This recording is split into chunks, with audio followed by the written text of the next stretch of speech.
अस्सलाम वालेकुम जी। मैं मोहम्मद सिफ कादरी मुजम्मल भाई लाहौर गाजी रोड।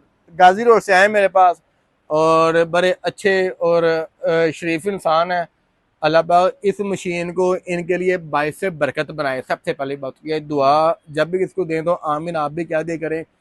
इन्होंने आस्ट्रोलोब हेरिटेज और आस्ट्रोलोब कमर्शियल का कमर्शियल लेवल के ऊपर कारोबार शुरू किया। शौक तो नहीं ना, कारोबार है। कारोबार है। शौक है। अपने बच्चों के रोजी रोटी के लिए, अपनी रोजी रोटी के लिए ये मेरे पास आए हैं।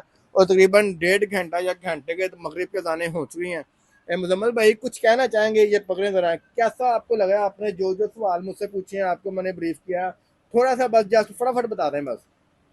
माशाल्लाह मैंने भाई से जो जो पूछा भाई ने सब कुछ बताया, और गाइड भी माशाल्लाह भाई ने बहुत अच्छा किया। और मुझे जो जो मैंने पूछा भाई ने मुझे बताया। अच्छा अच्छा जी। इनक्यूबेटर है, 200 वाली मशीन है, 192x वाली मशीन है। चिकन के लिए एसी है, डीसी है, वाबरे पे चलती है, बैटरी पे चलती है।